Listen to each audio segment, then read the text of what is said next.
Welcome to learn something new channel. आज हम 10वीं कक्षा का मॉडल क्वेश्चन पेपर देखने जा रहे हैं जो कि एसएसएलसी की ऑफिशियल वेबसाइट पर डाला गया है और आज हम उसके यहाँ पर की आंसर्स या फिर उसे हल किए हुए प्रश्न पत्रिका को देखेंगे। तो चलिए शुरू करते हैं।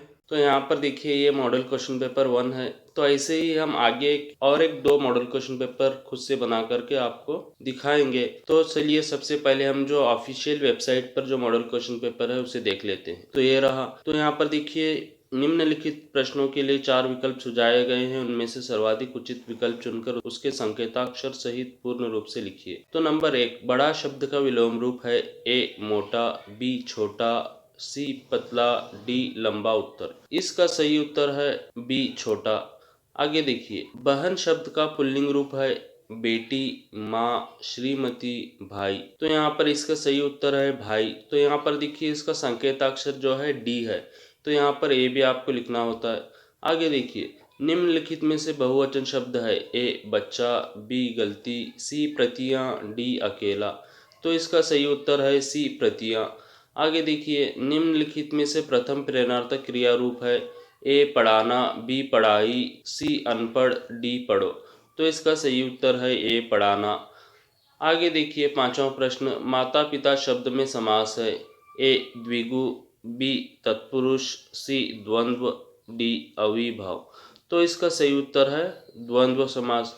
आगे देखिए संग्रहालय शब्द में संधि है ए दीर्घ संधि, बी गुण संधि, सी वृद्धि संधि, डी यन संधि। इसका सही उत्तर है ए दीर्घ संधि।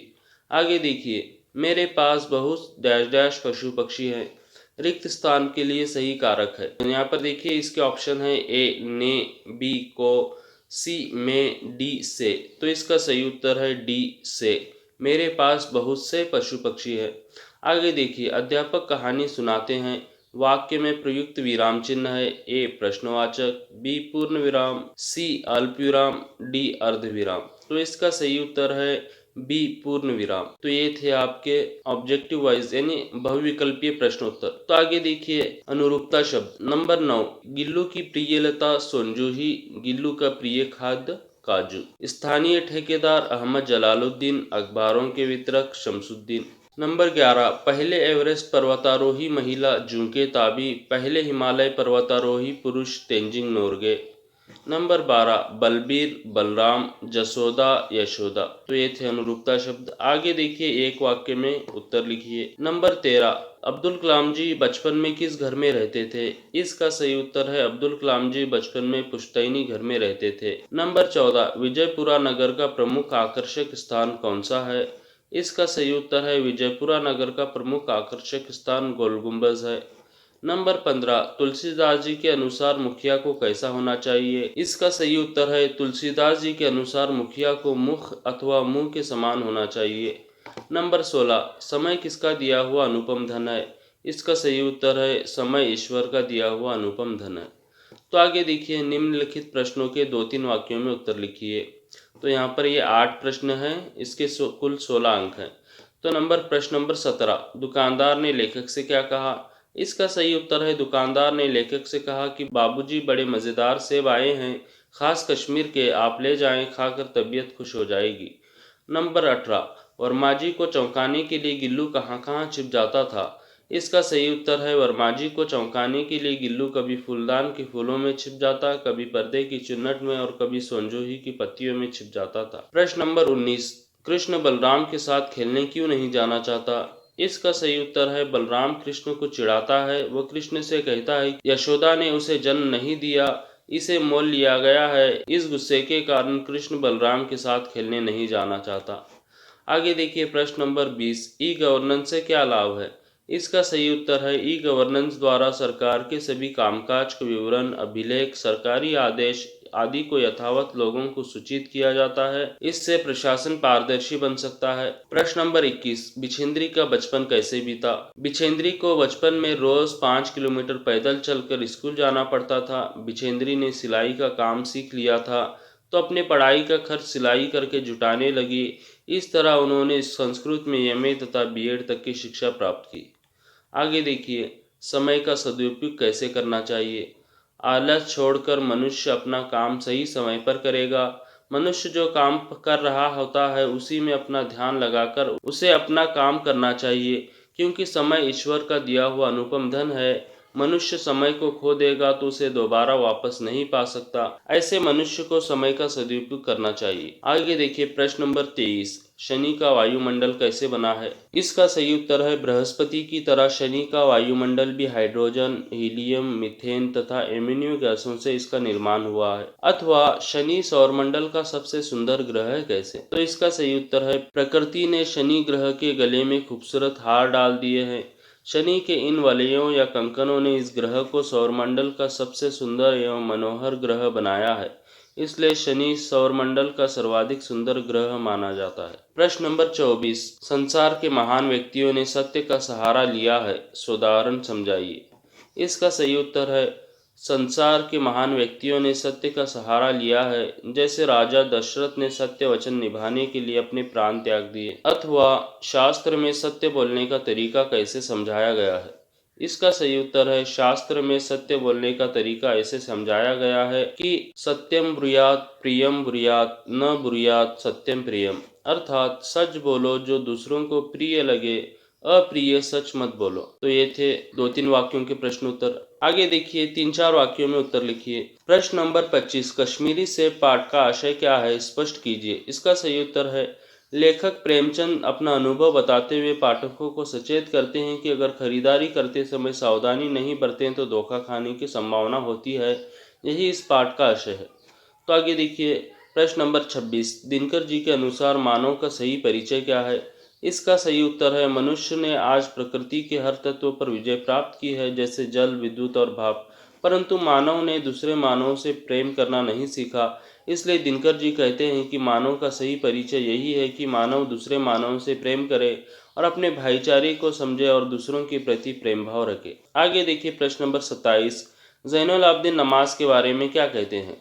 इसका सही उत्तर है ज़ैनुल आबदीन नमाज के बारे में कहते हैं कि जब तुम नमाज पढ़ते हो तो तुम अपने शरीर से अलग दुनिया का हिस्सा बन जाते हो, जिसमें दौलत, उम्र, जाति या धर्मपंथ का कोई भेदभाव नहीं होता। प्रश्न नंबर 28, पंडित राजकिशोर के मानवीय व्यवहार का परिचय दीजिए। इसका सही उत्तर है पंडित राजकिशोर जी किशनगंज में रहते थे और वे एक मजदूरों के नेता थे। जिसको उनकी ज़रूरत होती थी वो उनकी मदद किया करते थे। जब उन्होंने बसंत के बारे में पता चला तो बसंत के घर पहुंचकर अपने नौकर से डॉक्टर वर्मा को बुला के उसका इलाज कराते हैं। यह राजकिशोर जी का मानवीय व्यवहार का परिचय है। तो आगे देखिए प्रश्न नंबर 29, सोशल नेटवर्किंग एक क्रांतिकारी खोज है कैसे? तो इसका सही उत्तर है सोशल नेटवर्किंग एक क्रांतिकारी खोज है जिसने दुनिया भर के लोगों को एक जगह पर लाकर खड़ा कर दिया है। सोशल नेटवर्किंग की कई साइट्स हैं जैसे फेसबुक, ऑरकुट, ट्विटर, लिंक्डइन आदि। इन साइटों के कारण देश विदेश के लोगों का रहन सहन, वेशभूषा, खान पान के अलावा संस्कृति, कला आदि का प्रभाव शीघ्र हमारे समाज पर पड़ रहा है। आगे देखिए प्रश्न नंबर 30, लेखक हरिशंकर परसाई ने कमरा छोड़कर जाने का निर्णय क्यों लिया? इसका सही उत्तर है लेखक ने कमरा छोड़कर जाने का निर्णय इसलिए लिया क्योंकि सम्मेलन में एक एक करके उनकी सभी चीज़ें चुरा ली गई थी। ताला तक चोरी में गया था और अब वे ही बच्चे थे। अगर वे वहां रुकते तो उन्हें भी चुरा लिया जाएगा, यह सोचकर जाने का निर्णय लिया। प्रश्न नंबर 31, कविता में भारत माँ का स्वरूप कैसे सुशोभित है? इसका सही उत्तर है मातृभूमि का स्वरूप ऐसे सुशोभित है कि भारत माँ के एक हाथ में न्याय का झंडा और दूसरे हाथ में ज्ञान का दीप है। कवि माँ से निवेदन करते हैं कि ज्ञान दीप से अंधकार मिटाए और ज्ञान की रोशनी फैलाए। और माँ के साथ आज करोड़ों लोग हैं और जय हिंद का नाच जो है पूरे गांव और शहर में गूंजना चाहिए। तो आगे देखिए प्रश्न नंबर 32, निम्नलिखित दोहे का भावार्थ अपने शब्दों में लिखिए। तो यहाँ पर एक दोहा दिया गया है, उसका भावार्थ लिखना है। दया धर्म का मूल है, पाप मूल अभिमान, तुलसी दया न छांडिए, जब लग घट में प्राण। इसका सही उत्तर है तुलसीदास जी कहते हैं कि धर्म दया भावना से उत्पन्न होती है और अभिमान तो केवल पाप को ही जन्म देता है।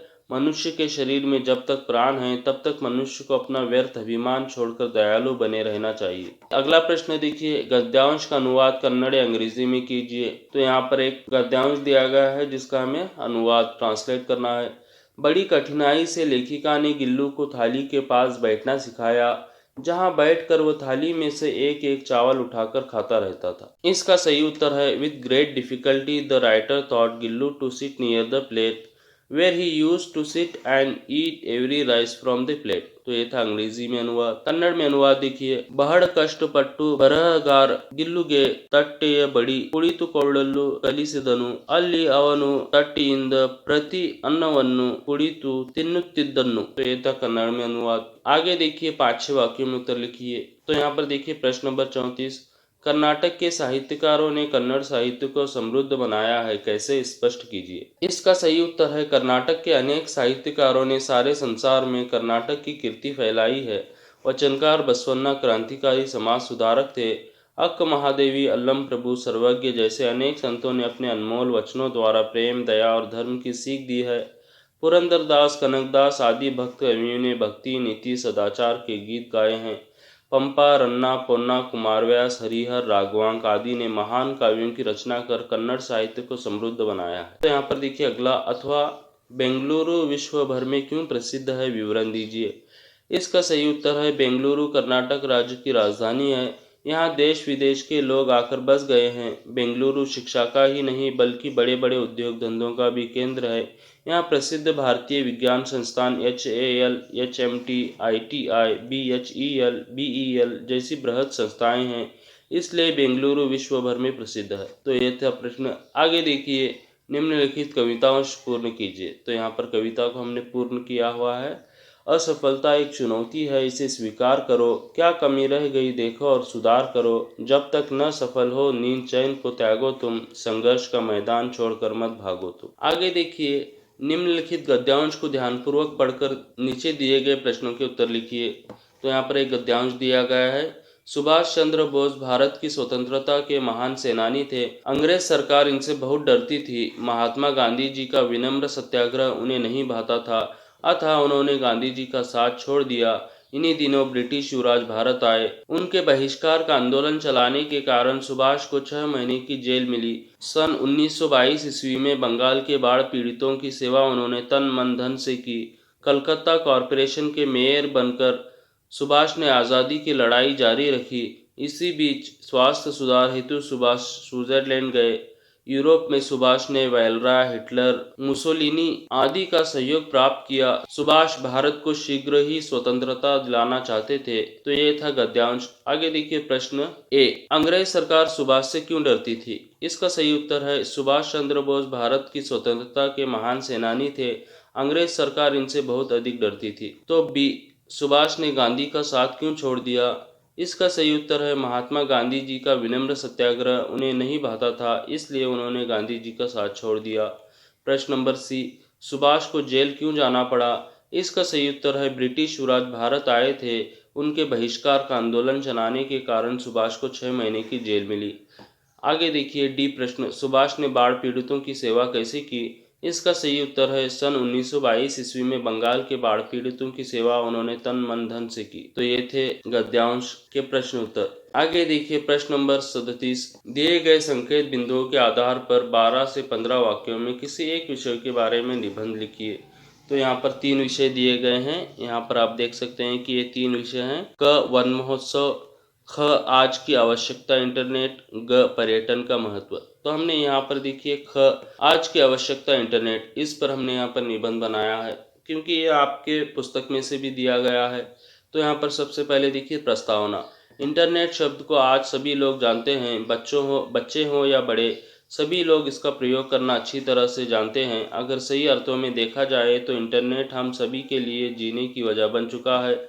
इंटरनेट ने आज हमारी बहुत सी मुश्किलों को आसान कर दिया है, जिसकी वजह से हमें हर काम आसान लगता है। 100 साल पहले किसी ने भी यह नहीं सोचा होगा कि इंसान खुद ही किसी ऐसी चीज़ की रचना कर देगा जिससे दुनिया की तमाम सारी जानकारी एक ही स्थान पर बहुत आसानी से मिल जाएगी और दुनिया के लगभग सभी देश आपस में जुड़ जाएंगे। आगे देखिए इंटरनेट का अर्थ। आज का युग इंटरनेट युग है। इंटरनेट एक तरह से विश्वव्यापी कंप्यूटरों का अंतर्जाल यानी नेटवर्क है, जिससे विश्व का विस्तार एक छोटे से गांव की तरह हो गया है।